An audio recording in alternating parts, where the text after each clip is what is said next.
we've been conditioned to crave the gi and crave the belt, and actually maybe none of it matters. Or maybe it's all that matters. Ladies and gentlemen, welcome to another Bulletproof for BJJ podcast. Wearing belts in no gi. WTF. What is going on? You may have seen it recently at the ADCC, Mika Galvan, also Baby Shark and Bia Basilico wearing belts while doing no gi. I saw it. What the hell is that? What's going on? What's your initial feeling of it? Oh, it's bullshit. Because it was actually highlighted to me weeks before ADCC. A friend of the podcast said, hey man, my coach went to Brazil. He just came back and now he's getting us to wear belts in no-gi. I was like, what the fuck? Oh, this is... Yeah, prior. Okay. Prior. And I was like, I think that just sounds like a gimmick, bro. And he said, well, we have graded rash guards. So we have like blue sleeves and purple. And like, so we know what belts people are. I said, well, can you grab the belt? He said, no. I was like, okay. And I was like, do you have to stop the roll to retie your belt? He's like, yeah. I was like, what's going on here? Because this seems like a f***ing gimmick. And my initial thought was, this is a desperate grasp to try to retain this essence of Brazilian influence or traditional influence on the modern no-gi game. Because I was like, what is the point of wearing a belt if you already know the person's grade and you can't actually use the belt? Yeah. And I had actually said at the time, he said, no, I think it's from a particular tradition, but we had no more information about it at the time. Then we see these high-level grapplers. They're wearing belts at the highest level, and they're not... It seems so strange to me. What was your reaction when you saw it? Obviously thought it was odd, but part of me was like... part of me liked... Like I thought, that's kind of cool. It's... What about it is cool? This is why I just can't even grip it. Even though we do have an answer here, folks, so stay with us. I guess seeing Micah and stuff, where I'm like, yeah, like trying to hold on to some of the tradition within this sport right now, but trying to hold on to some of the martial art tradition. I'm like, I'm not mad about that. No, I think it's lame. I think it's a joke. But no, wait, let's just clarify there. You think wearing the belt is lame. I'm sure you don't think that trying to hold on to some of the like you can get the scent like... No, I think that's rubbish. I think it's irrelevant. Well, I think when you like Pixley, right? The grappler. Yeah. Or Pixby. I might be, Mike. Pixley, who obliterated... I mean, who doesn't like Pixley after what right? he did to Merengali, yeah. Yeah, it's like, whoa. He has a traditional wrestling background, right? He doesn't have, like, he came in, he became a BJJ blue belt no-gi world champion off an incredibly solid wrestling background. Had nothing really to do with BJJ. He's just a wrestling savage who's also learnt the game of, applicable to submission grappling, right? Put some subs in there. What's your point? My point is that is the evolution of no-gi grappling. Oh, right. You want to put a belt on it and try and tie it in and say, no, this originates, this is Brazilian, this is traditional. Bullshit. It's not that. Like, you're at the ADCC. If you could grab the belt, right? Because in certain cultures, they have belt wrestling. Like, I think in the same way they have, I think you might have seen clips of Craig Jones doing oil wrestling in Turkey. Yeah. They're wearing... Mongolians do the belt wrestling. Do the belt wrestling. The big jockstrap thing. And so it allows an actual leverage for grappling techniques. Yeah. It's functional. Which is great, right? But this idea that, we're putting on the belt because we've got to remember where this came from is just rubbish in the modern submission grappling game. Like, you're kidding yourself. But that is not why. I love that you asked me my initial impression and I told you, and then you just proceeded to shut it down with the point of your episode. You could have just been like, okay, yeah, fair point. Well, now let me dissect this. No. I'm not saying you're not entitled to your view. I think that I don't personally think that people trying to, like, I see the desire for martial artists to want to try and retain some of that. Yeah, within a sport that is only becoming more of a sport and less of a martial art, and it's feeding back into it's feeding back into the culture. Yeah, I just see that as a very what's the word? It's like a failed attempt. The horse is left. You're closing the gate after the horse has left the stable. Like, okay, try all you want. It is not impactful if it doesn't change grappling. That's how I view it. Yeah, I think it's futile. But nice gesture. But here's the thing, folks. Going deeper on this, I was like, I didn't expect to see it because I hadn't seen top level grapplers do it before. It was the first time we'd seen it on the big stage, huh? Yeah. And the thing that kind of surprised me was it's actually not a BJJ thing. Looking more deeply, scouring the dark corners of Reddit and other forums like MMA forums, bullshit. Look, it's not bullshit. I mean, this is where the people who have taken the time to research hang out and argue and throw daggers. It is a Luta Livre thing. This is actually, from what I understand, Mika Galvão is a black belt in Luta Livre. Mm-hmm. And this was done traditionally at that time by the original Brazilian submission wrestling guys, that they did have belts, even though they weren't used as part of the grappling per se. And so I was like, all right, well, that to me makes more sense.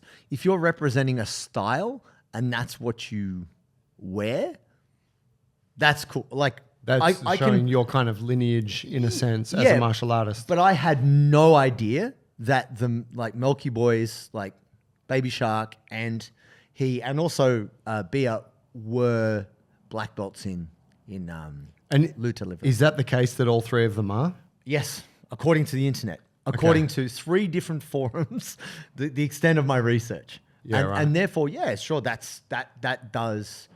I mean, that's them representing. That's what they're saying. We are representing Brazilian submission wrestling, right? In this environment. Yeah, we should give a description of Luta Livre for those who don't know. Yeah. So originally, I mean, we had Shanji Ribeiro on the show, and he was saying that originally back in the day, there was a bit of a fight for cultural dominance between people who did Brazilian Jiu-Jitsu in the 90s and the Luta Livre folks. And they used to face off. They used to kind of have who's the toughest. Like, yeah, there's a famous rivalry that existed in Rio or some shit. Yeah, and essentially based on common culture popularity, Brazilian Jiu-Jitsu kind of is the more widely advertised.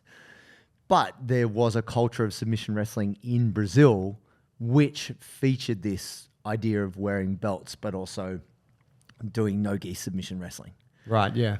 And so I believe it's credited to, there's more than one person, but under my tattoo, I think it's Euclides Hatem, was one of the pioneers in submission wrestling in Brazil back in the like 80s and 90s. And that's got a strong connection to like folk style wrestling that you see all through Europe and Asia, and doesn't it like a kind of similar kind of lineage to that? And this is, I guess, wrestling that was done when they were doing no holds barred fighting. Yeah. Which was, pretty commonplace in Brazil in the kind of 70s, 80s, and then coming into the 90s before the UFC fame. Hicks and Gracie was doing bare knuckle, no rules matches back in the 80s, very famously. Yeah. And Luta Livre was part of that. Like, there was shoot boxing, which is kind of like Brazilian kickboxing, and then Luta Livre, and you had all these different folks just trying to bang, basically. Yeah. And what is the best way to fight or grapple as well. I've had that situation a couple of times recently where I've come to training with some water, but I haven't had any electrolytes, and I've finished training and I've had to go to a convenience shop and buy myself some kind of sports drink, usually a Gatorade. Cost me like $7. It's small and it really doesn't contain that much of the good stuff that I'm looking for, which are the electrolytes. Sodi, on the other hand, is my partner when it comes to hydration, and I'd simply just run out of it. And it sucks because I got to go buy expensive stuff that doesn't do anywhere near as good a job.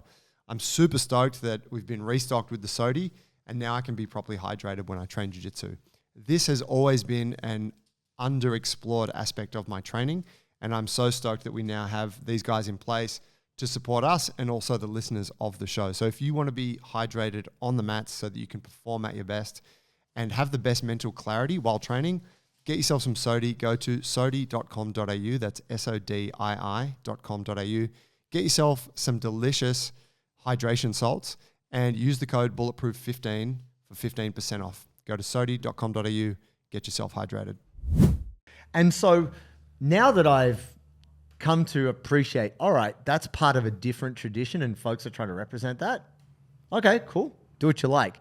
I guess the point, this is where I found it. Why does that make it different for you? Well, because it means that he's actually representing it's not a gimmick. It's not a marketing tactic. It's not like, oh no, but we are doing traditional. It's actually, it comes from something that's been around for 30 years, 40 years. And he's actually, according to the internet, is a graded black belt in that style, you know? But the belt's been around for thousands of years in jiu-jitsu, so how is it different? Well, it's not being used. You can use the belt in judo. You can use the belt.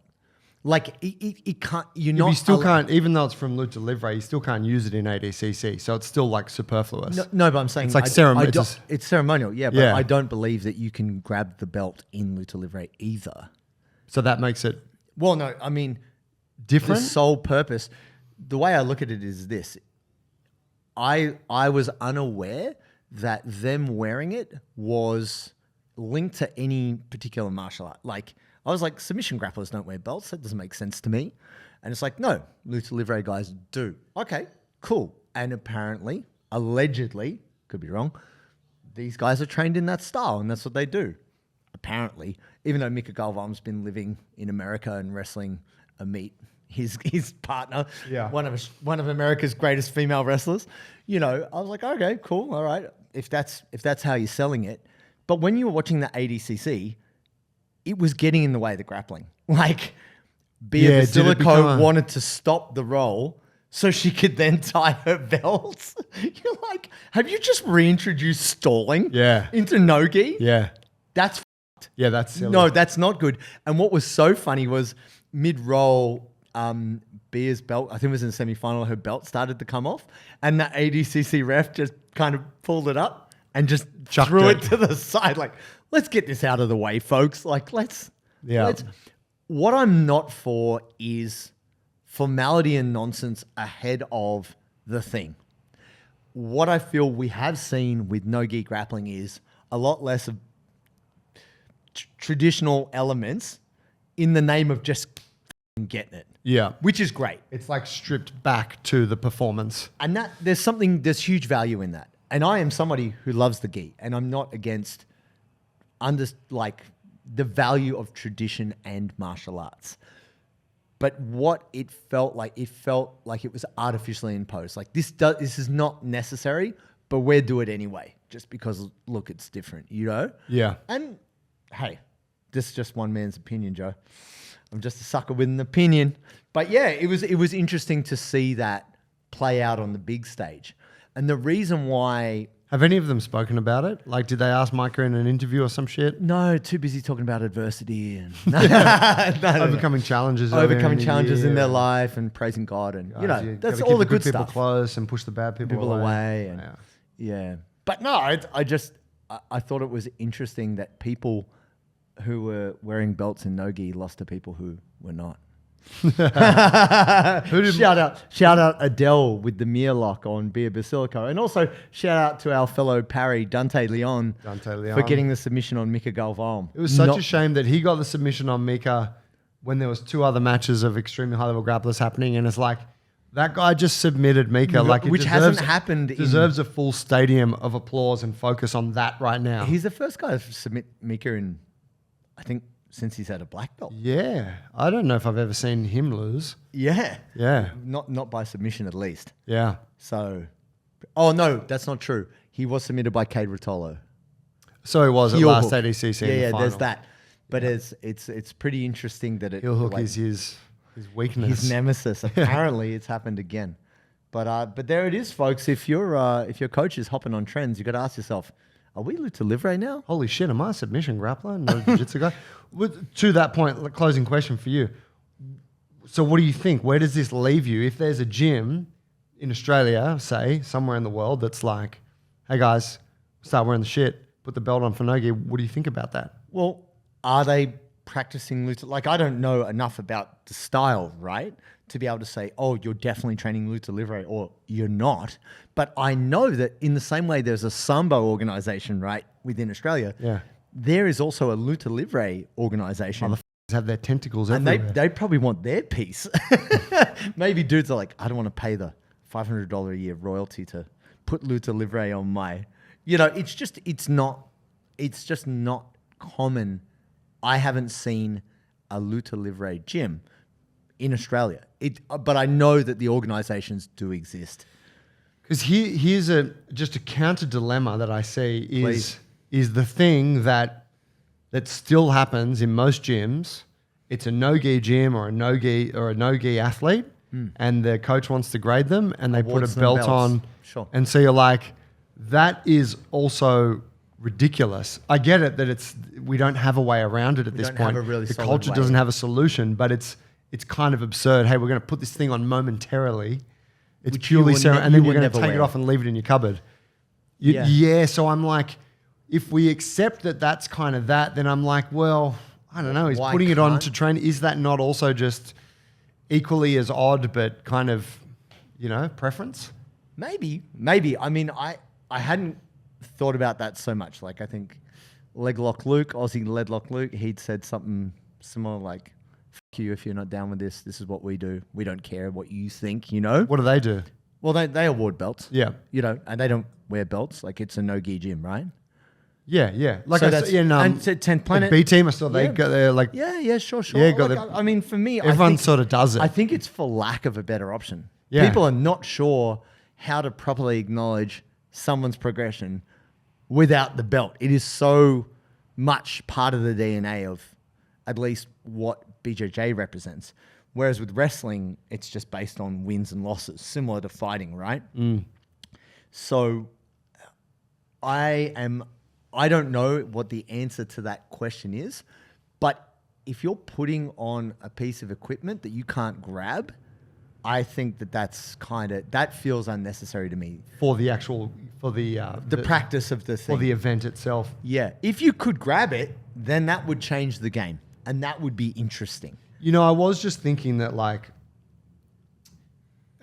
say soldiers when they get awarded medals, Yes.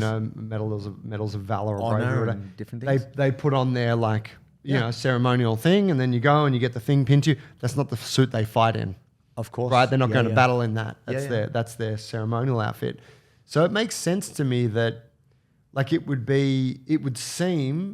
be culturally appropriate if we all agreed to it that you train no gi, whatever, and then when it's grading day, everyone put your gi on. That is your ceremonial outfit, right? You come in, you get awarded your belt, man. We take photos. Boom. But there are those who fight in the Well, ceremonial then gear, there's right? also that too. But if you can see like, there's a place for a ceremonial uniform, right? Like, because I put on the gi to go to a grading advantage a few weeks ago. But how about the tuxedo rash guard? Could that not be formal enough? Well, I was Joe? thinking about that. I had that thought, but it's made of It's plastic. Whereas the gi, you got this organic, you got Cotton. this like Or real kind of hemp-based. fiber of the earth. Sure. That predates like Yeah. your existence and all of that.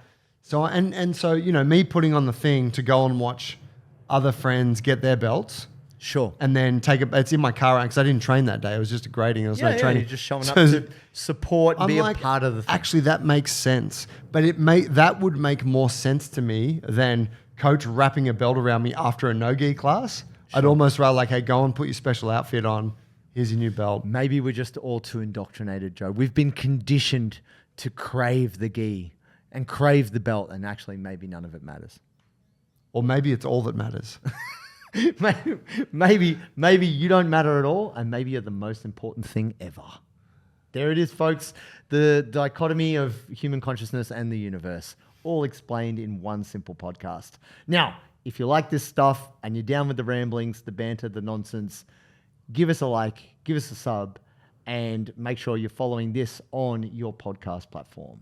Boom.